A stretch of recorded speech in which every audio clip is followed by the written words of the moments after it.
Okay, let's get to your big moment. You've never debated before. Are you ready for this debate? What would you consider a win? Well, I'm not a debater. These politicians, I always say, they're all talk, no action. They debate all the time. They go out and they debate every night. I don't debate. I've created tremendous jobs. I built a great company.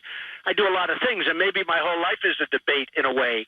But the fact is, I'm not a debater, and they are. But with that being said, I look forward to it. We'll see what happens. Who knows? Okay, you obviously haven't been afraid to attack your opponents on the campaign trail. Now you're going to be on the stage with them. Are you going to be pulling your punches, or? I don't think I'm going to be throwing punches. I'm not looking to attack. Don't forget, every single attack you've been attacking. I mean, are you going to do it on the stage? Every attack I made was a counterpunch. I mean, they attacked me first, and I hit them back, and maybe harder than they hit me. But the fact is that I've been attacked pretty viciously by some of these guys, and I have a lot of respect for numerous people on the stage. I will tell you, I have great respect for some of the people on the stage, but I have been attacked, and I counterpunched. I didn't start the attacks. Okay, well, let's get to some of the more recent ones. I don't know if you saw Jeb Bush while you were in Scotland, kind of dismissed your rise as a phenomenon. And then you had Rand Paul, who said that your surge in the polls is, quote, a temporary loss of sanity. Well, I mean, he may say that. You know, he's very weak on the military. He's very weak on defense, and I think that's probably hurt him very badly. I think he's a nice guy. I've contributed a lot of money to his cause, where he goes around as a doctor, and he goes around and takes care of some very seriously ill people and helps them out. And I've made a lot of contributions, so I was a little bit surprised to hear him say that, and maybe it was built up by the press. But I would say that I was a little surprised to hear Rand say that. But if he feels that, that's okay with me. Okay, so let me get to, you've been very harsh in your assessment of Jeb Bush, especially. But let's look at back what you wrote in your book, The America We Deserve. You said of Jeb Bush, he is exactly the kind of political leader this country needs now and will very much need in the future. He's bright, tough, and principled. And not just Jeb Bush. Of Hillary Clinton, you said, just in 2012, she's a terrific woman, works hard, and I think she does a good job. George Pataki, you said, was the most underrated guy in American politics. Rick Perry, you said, is a very effective governor. Texas is lucky to have him.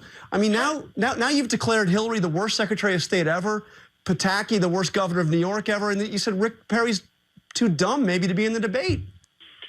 It's a very simple answer to that. I was a businessman all my life. I made a tremendous fortune. I had to deal with politicians, and I would contribute to them, and I would deal with them. And certainly I'm not going to say bad things about people because I needed their support to get projects done. I needed their support for lots of things. Or I may have needed their support, to put it another way. I mean, you're not going to say horrible things and then go in a year later and say, listen, could I have your support on this project or this development or this business? So I say nice about almost everybody, and I contributed to people because I was a smart businessman. I built a tremendous company, and I did that based on relationships. Now I'm no longer a businessman. Now I'm somebody that wants to make our country great. And the tone is too weak. You know, they're telling me and Jeb, and I understand what he's saying. He said the tone. And Hillary used the exact same word, the tone of Trump. Well, we need a tough tone. They're beheading our people. I mean, they're beheading Christians. The world is going crazy. Well, your opponents aren't beheading anybody. Excuse I mean, me. yeah. No, but you know what? The tone has to be tougher. If we're going to stop ISIS, if we're going to clean up the border and stop what's happening at the border, which is a disaster, which I was very proud to have brought up and took a lot of heat the first week. Now everyone's apologizing to me because they see that I was right. But we need a tougher tone. We can't have that tone anymore. We need a strong tone, and we need tremendous enthusiasm. And as you understand, Jeb doesn't have that strong tone, and he doesn't have that level of enthusiasm that you need to make our country great again. I feel strongly. But as a businessman, I support everybody. I supported everybody, and I did very well doing it. So let me ask you about something you tweeted last year. You said of Barack Obama, sadly, because President Obama has done such a poor job as president, you won't see another black president for generations. What did you mean by that? Well, I think he's been a very poor president. I think he has done a very poor job as president. We have $18 trillion right now in debt and going up rapidly. But what did you mean? Wait a minute. Yeah. The world is we don't have victories anymore. China is killing us on trade. Mexico is killing us at the border and also killing us on trade. Mexico is doing unbelievably against us on trade. You look at what's going on with Japan. You look at what's going on with Vietnam. You look at Saudi Arabia, makes $1 billion a day, and we defend them. We get nothing. I understand your critique, but why do you say that means we won't see another black president president for generations? Because I think that he has set a very poor standard. I think that he has set a very low bar, and I think it's a shame for the African-American people. And by the way, he has done nothing for African Americans. You look at what's gone on with their income levels, you look at what's gone on with their youth. I thought that he would be a great cheerleader for this country. I thought he'd do a fabulous job for the African American citizens of this country. He has done nothing. They are worse now than just about ever. But you... Excuse me. They have problems now in terms of unemployment numbers. Look at their unemployment numbers.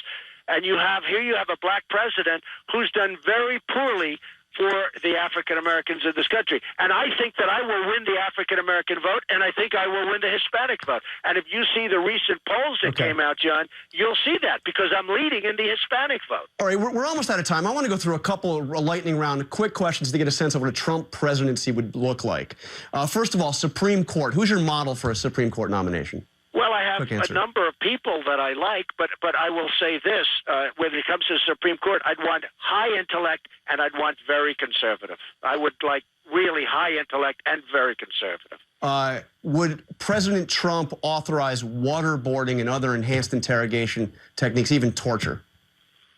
I would be inclined to be very strong when people are chopping off other people's heads and then we're worried about waterboarding and we can't, because I have no doubt that works. I have absolutely no doubt. So you'd bring back waterboarding. You mentioned waterboarding, which was such a big subject. I haven't heard that term in a year now, because when you see the other side chopping off heads, waterboarding doesn't sound very severe.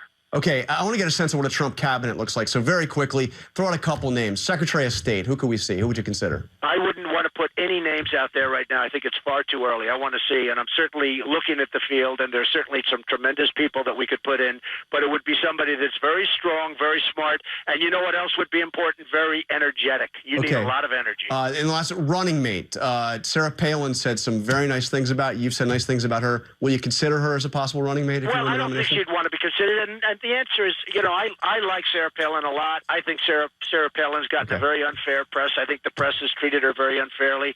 But I would pick somebody that would be a terrific, you know, you have to view it as really who would be a good president in case something happened. But there are many, many people out there that I think would be very good. Last question, very quickly. Reince Priebus, chairman of the party, has said that all candidates should pledge not to run as a third party if they don't win the nomination. Will you take that pledge this morning? Will you pledge not to run as a third-party candidate? I will tell you this. I am leading in every poll, and in some cases by a tremendous margin, and people are a little bit surprised, but I'm not surprised. And people that know me aren't surprised because they see what's going on with this country. If I'm treated fairly by, and don't win, but if I'm treated fairly by the Republican Party, I would have no interest in doing that. If I am not treated fairly by the Republican Party, I very well might consider that, and I would certainly not give that up. Okay, Donald Trump, thank you for joining us. Okay, thank you very much.